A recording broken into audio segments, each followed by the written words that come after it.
Bonsoir, mes Etienne, c'est encore Evelyne.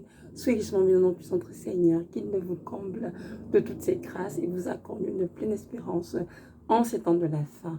Oui, mes frères et sœurs en Christ, il est important de réaliser que nous sommes dans les temps de la fin, que nous devons vraiment faire attention et mettre nos vies en règle. Il y a beaucoup d'enfants de Dieu qui ne sont pas réveillés, qui sont endormis et qui pensent que l'enlèvement se produira, je ne sais pas, dans combien de décennies. Nous devons savoir que notre Dieu est à la porte, que nous nous préparer adéquatement pour son retour. Il y a beaucoup d'enfants de Dieu qui se livrent à des choses abominables que Dieu déteste et qui espèrent être enlevés lorsque Jésus-Christ reviendra. J'aimerais vous dire que c'est une grande tromperie de l'ennemi parce que ce ne sera pas ainsi. Tous ceux qui commettent des choses mauvaises, qui pratiquent la méchanceté, qui pratiquent des choses abominables ne seront pas enlevés. Et même si ces personnes meurent avant le jour de l'enlèvement, elles ne pourront pas avoir la face du Seigneur, mais plutôt le Sheol, c'est-à-dire l'enfer. Dans l'Église de Christ, il est fort impressionnant de remarquer qu'il y a beaucoup d'enfants de Dieu qui divorcent pour plusieurs raisons. J'aimerais vous dire, mes frères en Christ, que le Seigneur notre Dieu est le divorce. Il était très clair dans la parole. Et que nous qui sommes mariés, nous devons prier pour nos couples et donner tout ce qu'il y a à donner pour que nos couples soient sauvés. Il y en a qui, pour moindre litige, veut s'en aller. Moindre malentendu veut s'en aller. Moindre problème veut s'en aller. Le mariage est une école. C'est d'abord avant tout une institution divine, bien sûr. Une école dans laquelle Dieu sanctifie les maris. Il les brise, les façonne pour sa gloire. Dans le mariage, pas juste pour faire des enfants et s'amuser, non. Un couple marié a pour but d'être transformé à l'image de Christ afin d'être des vases de l'homme du Seigneur pour être utilisés par lui.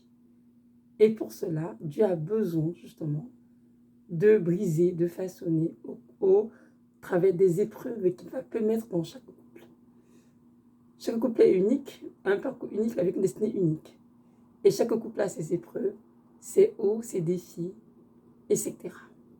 Donc c'est important de comprendre que le mariage à l'eau de rose que vivent beaucoup de chrétiens n'existe pas. Parce que dans le mariage, il y a des moments de joie, mais aussi des moments de tribulation. Mais toutes ces choses sont permises par le Seigneur dans le but de transmettre nos cœurs. Et nous devons, en tant que mariés, nous soumettre à cela.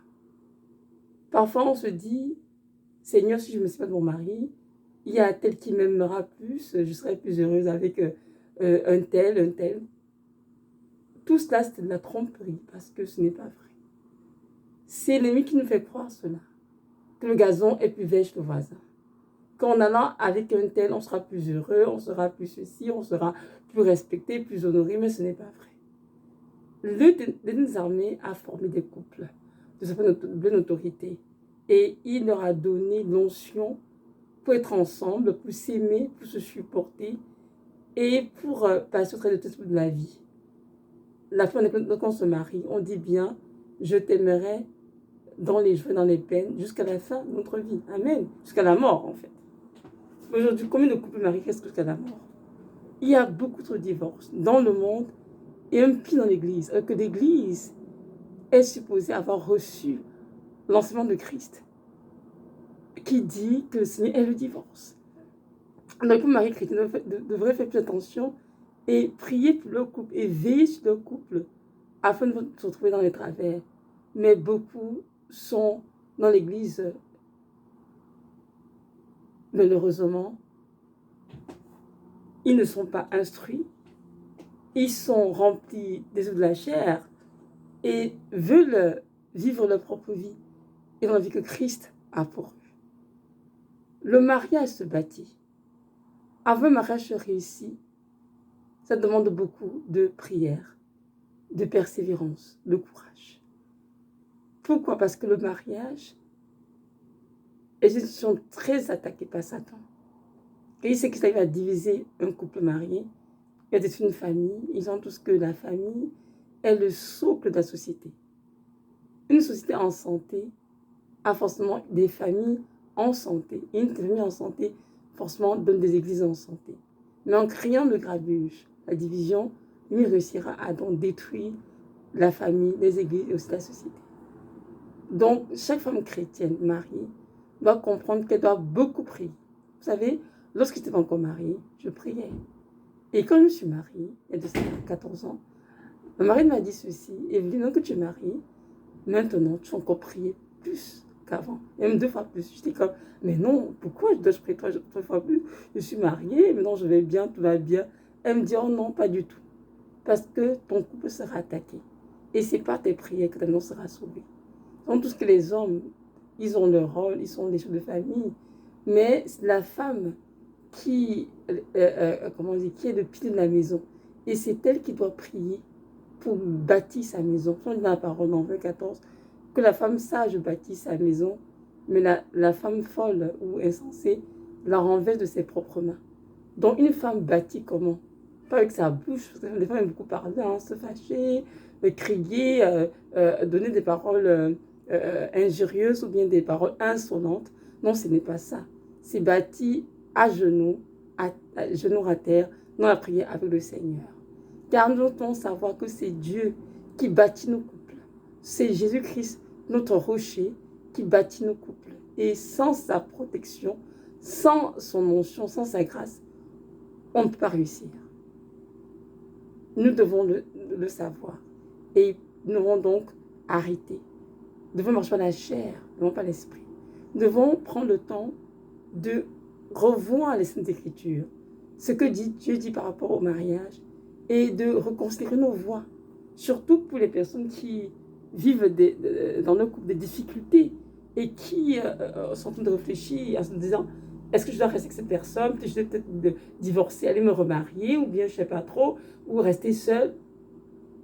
C'est le temps pour vous de faire le bon choix. Parce qu'il y a beaucoup de personnes divorcées qui vont rater l'éternité à cause du divorce. Je lis dans la parole un texte dans Malachie. Excusez-moi, je vais juste mettre la lumière. Malachie chapitre 2, verset 13 à 15. Elle dit ceci.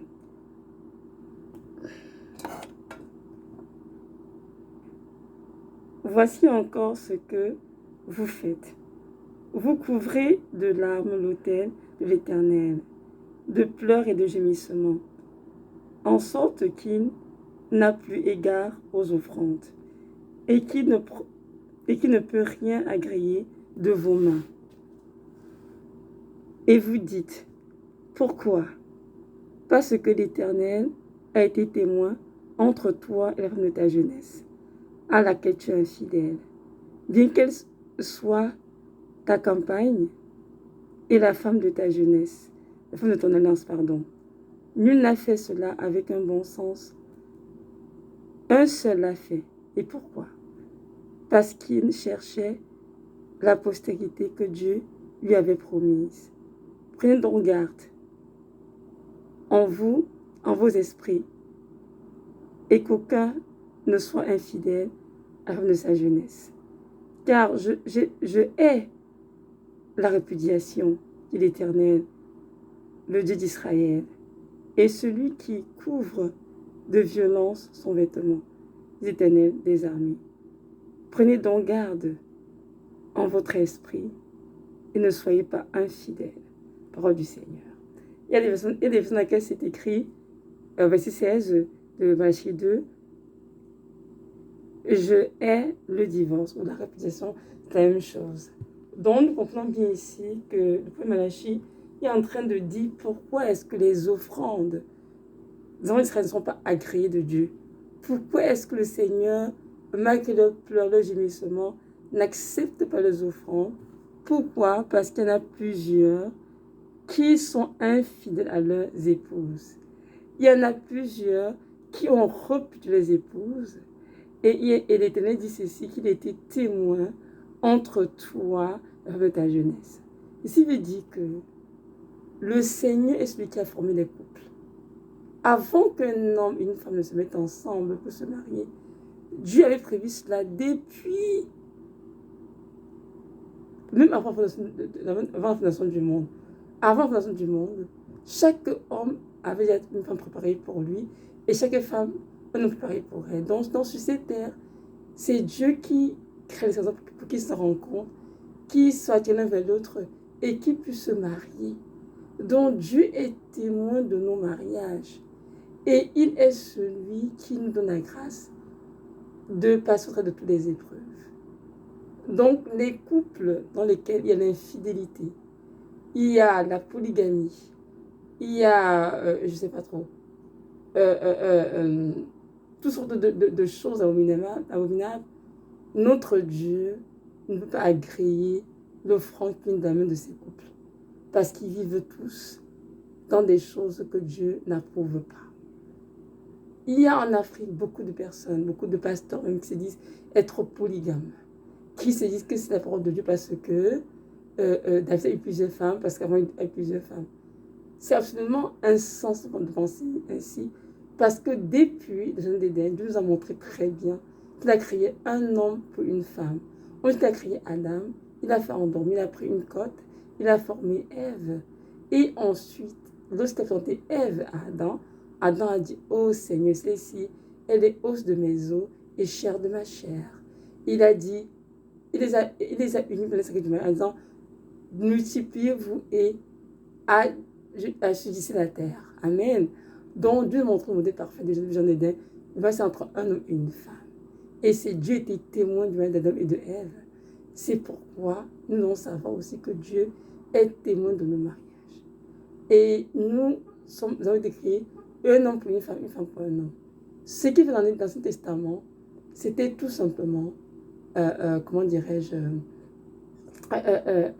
le péché, parce que Dieu n'était pas d'accord avec toutes ces choses. Mais nos frères israélites ont copié les mœurs des nations païennes autour d'eux. Ils ont fait ces choses et tout. Nous allons lire ensemble ici, toujours dans Malachie 2, verset 15 qui dit ici, « Nul n'a fait cela avec un bon sens, un reste de bon sens. Un seul l'a fait. Et pourquoi? Parce qu'il cherchait la postérité des promises. » Vous voyez, ici on dit bien que personne n'a fait un bon sens. Donc tous ceux qui ont eu plusieurs femmes n'ont fait un bon sens. Ici les mentions de qui? D'Abraham, notre père dans la foi.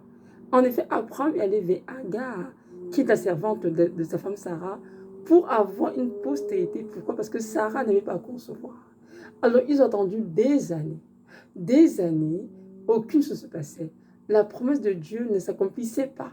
Alors Sarah, étant agitée, manquait de foi, elle a proposé à son époux Abraham d'aller vers sa servante Agar, qui pourrait donc le faire donner une postérité.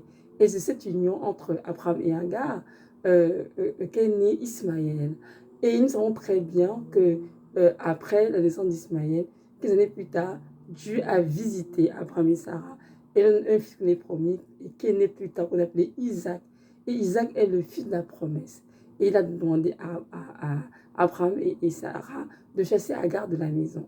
Nous comprenons bien que même si Abraham l'a fait, comme ce qui est dans ce texte-ci, il a fait avec un bon sens. Il a fait quelque chose qui était contre l'idée de Dieu, parce qu'il était impatient, parce que Sarah le stressait, si on peut dire, je veux un enfant, je ne vais pas concevoir. Et là, Abraham a cédé.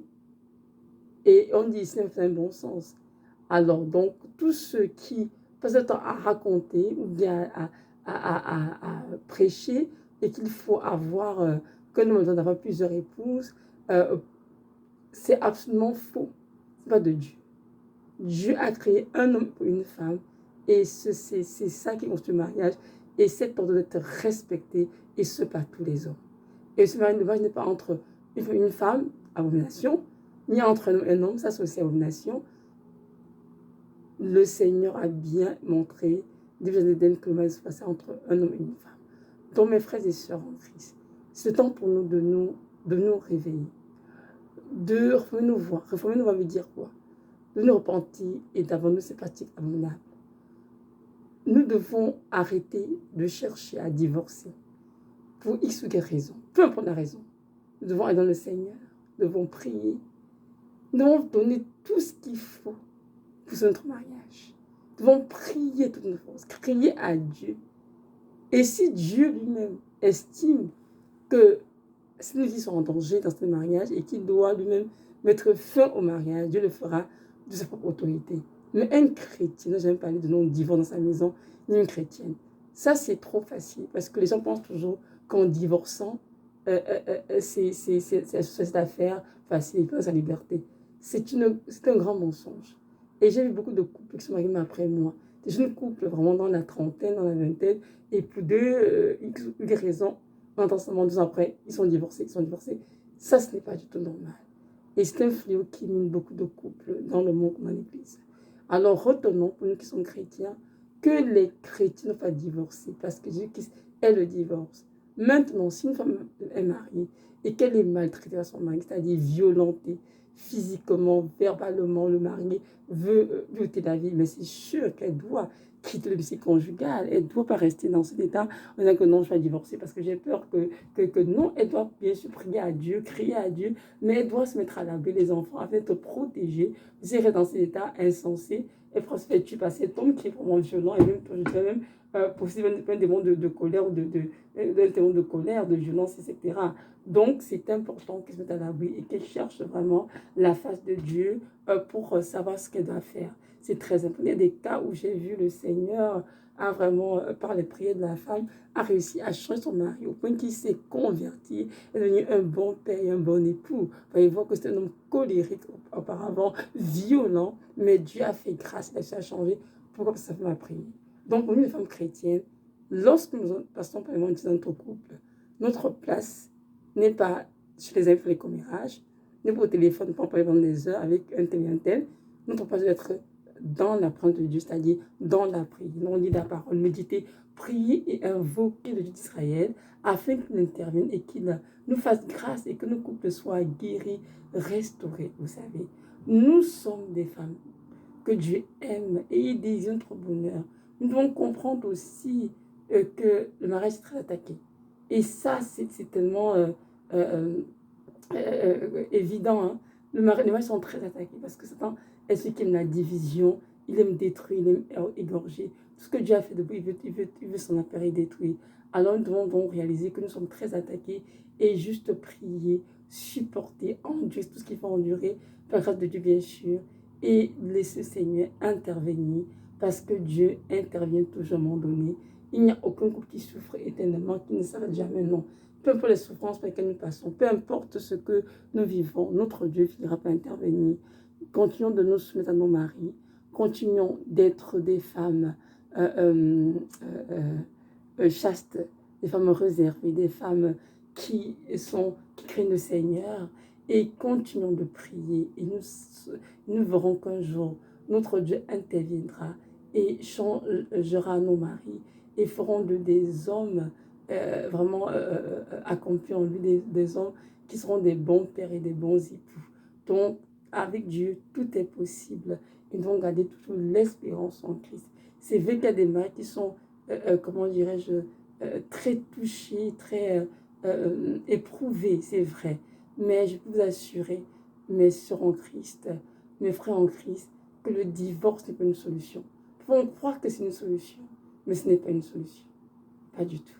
Même dans mon mariage, des fois, j'ai eu des moments de tempête tellement si forts. Je me disais, Seigneur, est-ce que je me suis trompée de mari? Est-ce que se passe avec moi, Seigneur? Mais jamais je n'ai su que mon mari serait comme ça, Seigneur. Jamais je n'ai pensé que je vivrais ça. Mais qu'est-ce qui se passe? Qu'est-ce qui ne va pas, Seigneur Jésus? Je commençais à douter. Oh, Seigneur, c'est pour ça que je cherche mon allié avec mes enfants. Tu m'as dit, non, tu n'iras nulle part avec tes enfants, ma belle. Tu vas rester là, mon enfant, et tu vas prier. Tu vas prier que j'intervienne. Et quand il y a un jeune frère, vraiment un enfant en plus, dans la foi, il a eu un rêve, et dans le rêve, oh, ça c'était tellement bon, c'était en 2018, j'étais tellement pas dans mon assiette, j'ai dit, Seigneur, non, je me suis trompée, et puis voilà. Et là, cet enfant a eu un rêve, et dans le rêve, il a vu le Seigneur a dit, ça c'est l'homme que j'ai créé pour venir vendre mon mari, quoi. Et, et venez la femme que j'ai créée pour cet homme. Et rien ne pourra les séparer parce que c'est moi qui ai donné ce mariage et cette union. Et quand il m'a conté le rêve et tout, je suis comme, waouh, Seigneur, en tout, tu as rendu mon cœur. Tu m'as dit, je peux t'attester que tu ne t'es pas trompé. C'est vraiment ton mari que j'ai choisi avant la fondation du monde. C'est mon épouse que je faisais pour lui. Mais en ce moment, vous êtes sous attaque. Attaque en plus très démoniaque, de la sorcellerie, beaucoup de choses. Mais je te conseille d'arrêter de le confronter, de chercher à justifier ci ou ça. Tais-toi et viens prier. Et je vais te diriger, je vais agir et je vais guérir et restaurer ton couple. Parce que divorcer, c'est péché contre moi. Tu ne divorceras pas. Tu vas rester là avec les enfants et tu continues de prier. Et vraiment, je rends grâce à Dieu parce que il a fait une grande œuvre dans ma maison. C'est pas qu'on termine le combat, croyez-moi. Mais je suis le point. Oh oui, je suis le point dans la victoire finale. Mais depuis là, le Seigneur a fait une grande œuvre parce qu'il m'a donné la clé. C'est-à-dire de me fâcher, de murmurer, d'être toujours triste. La clé était de venir dans sa présence, de prier, de me confier à lui, de lui prendre mon cœur et vraiment de le laisser traîner le cœur de mon mari. C'est ce qu'il fait. Alors, je vous encourage à faire autant, les femmes mariées. Parfois, on se dit qu'en parlant beaucoup, on aura des résultats, on n'aura aucun résultat. Les femmes de ma génération sont portées à être très expressives. Elles vont parler beaucoup, elles vont se fâcher, elles auront des répliques insolentes, elles vont insulter, tout ça. Ça, c'est dans de la chair, croyez-moi. Ça ne donnera absolument rien. C'est pour ça qu'il est écrit dans 1 Pierre 3, verset 1, que les femmes doivent être soumises au mari et qu'elles doivent se conduire tellement bien que ceux qui n'obéissent pas soient gagnés sans parole à Christ. Vous comprenez ça? Donc, vous savez, il avait dit qu'une femme de prière, même si elle a un mari qui obéit au Seigneur, mais qui n'aime pas sauver, qui ne prend de sa vie, juste à la voir, comment elle se comporte, comment elle se conduit, pour elle est soumise au Seigneur et à Christ, au Seigneur et à son mari, cet homme sera gagné par la conduite de sa femme sans parole. C'est sans parole, mes soeurs en Christ. C'est sans parole. Point final. Donc, nous devons donc comprendre que nous devons simplement prier le Seigneur d'être dans nos couples et renoncer au divorce et réussir à se passer loin de nous parce que quand le divorcer vient de Satan et non de Dieu. On dit non au divorce, nous devons renoncer à cela de toutes nos forces et dire Seigneur, viens, aide-moi dans mon couple, Seigneur, et moi comment je vais faire pour pouvoir voir mon mariage être guéri, restauré. Et ça, vous regardez le film de War Room. War Room, c'est un film américain, j'ai vu quelques années, et justement, c'est un couple qui est très attaqué, et effectivement, la femme, dans les pleurs, elle a compris qu'elle se tenait vers le Seigneur, et ce qu'elle se tenait vers le Seigneur dans la prière, Dieu a guéri, a restauré son couple. Donc, je vous encourage à faire autant. Les femmes, le combat se passe dans la prière, et la victoire appartient à Christ. Et pour celles qui prient, elles auront la victoire, assurément. Mais celles qui ne prient pas, qui dorment, qui passent un peu le commérage, à médire et à se plaindre, elles n'auront rien, on finit par divorcer. Et le divorce est un péché. Si elles le font, malheureusement, elles pourront, c'est par repentance, se retrouver en enfer. Donc voilà, que notre Dieu vous bénisse et vous donne vraiment cette grâce de comprendre sa parole et de la mettre en pratique. Car une parole qui est comprise doit être mise en pratique. Tant qu'elle est mise en pratique, c'est qu'elle n'est pas comprise du tout. Alors prions pour que le Dieu d'Israël illumine les yeux de nos cœurs afin que nous puissions comprendre sa parole et vraiment la mettre en pratique afin de porter du fruit et qu'il soit glorifié. Soyez richement bénis. Shalom.